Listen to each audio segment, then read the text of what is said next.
महेश्वराय गुरुर्साक्षात् परं ब्रह्म तस्मै श्री गुरुवे नमः। गजाननं भूतगणाधिसेवितं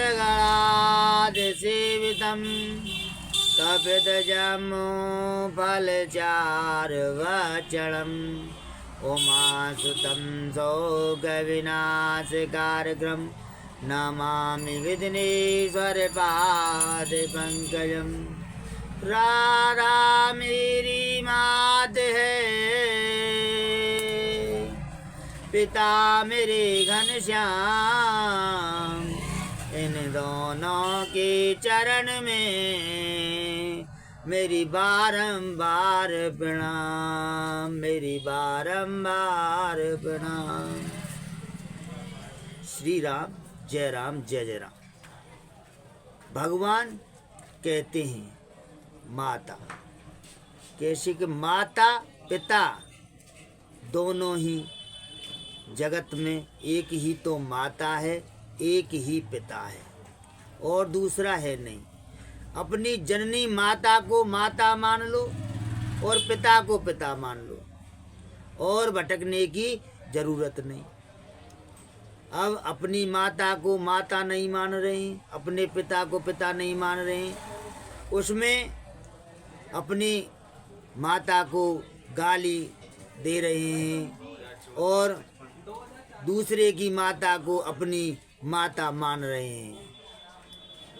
और जो भी हम अपनी मात पित चल कमलाभ्याम नमा कहते ना, मात पित के चल कमलाभ्याम नमा, हम मात पित चरणों की वंदना की गई है। तो प्रथम माता सबसे गुरु होती है, दूसरा पिता गुरु होता है, दूसरा मास्टर भी गुरु होता है और भवसागर से पार करने वाला गुरु होता है। ये गुरु होते हैं और सबसे प्रथम माता गुरु होती है। अगर 9 मास गर्भ में रखती है और आज 1 ग्राम की पतली हमारे पेट में हो जाए तो चैन नहीं पड़ेगा, चैन नहीं पड़ेगा दर्द के मारे। और माता 2, 2.5, 3 किलो वजन मात्र गर्भ में हो जाता है, उसको सब सहते हुए भी, गर्भवास को रखते हुए भी और सब रखते हुए, कहते करते हुए सब कार्य करती है। इसी से माँ का दायित्व सबसे ऊंचा है। गुरु का तो है ही है, पर माता का सर्वप्रथम माता ही शिक्षा देती है कि ये तेरा पिता है, ये तेरा भाई है, ये तेरी बहन है, ये तेरी बुआ है, ये तेरा फूफा है। सब कुछ माता सिखाती है। माता चाहे तो डाकू बना सकती है, माता चाहे तो संत बना सकती है, माता चाहे तो मतलब जी वेद पाठी बना सकती है, माता चाहे तो भी जो भी कलेक्टर बना सकती है, माँ चाहे तो मतलब जी आदमी को सब कुछ मात गर्भ से ही होता है।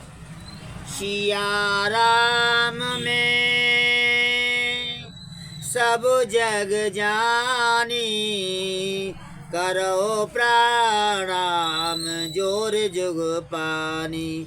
जो जैसा नहीं करते हैं वो महाज्ञानी है। पाप कर्म करने वाले नरक में जाते हैं और फिर संसार में गिरते हैं। मात गर्भ में जब 1 दिन के होते हैं, अति सूक्ष्म होते हैं, 5 दिन के होते हैं तो कुछ बड़े होते हैं, 10 दिन के होते हैं तो और बड़े होते हैं। 1 महीने का जीव जब मात गर्भ में होता है उसके सिर का निर्माण होता है। 3 महीने के होते होते संपूर्ण रूप जीव मात गर्भ से बड़ा हो जाता है। यदि स्त्री है तो बाईं कुक्ष में होगा और पुरुष है तो दाईं कुक्ष में रहता है। माता कहती है कि गर्भवास में बड़ा सुख मिलता होगा, सर्दी नहीं, गर्मी नहीं, न शोक नहीं, मोह नहीं। कपिल भगवान बोले यह सत्य पूछो माता तो गर्भ में जीव को जितना तकलीफ होती है उतनी न पहले कभी हुई है और न कभी बाद में होगी। गर्भवास समम दुखाय न भूतो न भविष्यति। इतना कष्ट होता है, हजारों छोटे छोटे कीटाणु जो मात गर्भ में पलते हैं ये जीव को कोमल शरीर को काटते हैं। जीव तड़पड़ाता है, चिल्लाता है, कौन उसे सुने। कभी माँ चटपटा खाती है वस्तु सेवन कर लेती है तो उसको कष्ट होता है। माँ कभी गर्म वस्तु सेवन कर ले तो इसका कष्ट होता है। 7वां महीना आते ही जन्म जन्मांतर के कर्म इसको याद आते हैं और भगवान की स्तुति करता है। परमात्मा से कहता है भगवान एक बार मुझे गर्भ से ही निकालो, गर्भ से बाहर करो। प्रभु ऐसा भजन करूँगा कि फिर कभी गर्भ में नहीं आना पड़े। भगवान कहते हैं तुम गर्भ में ही स्तुति करते हैं, बाहर आते ही यह कष्ट सब भूल जाओगे। जीव कहता है सत्य कहता हूँ, एक बार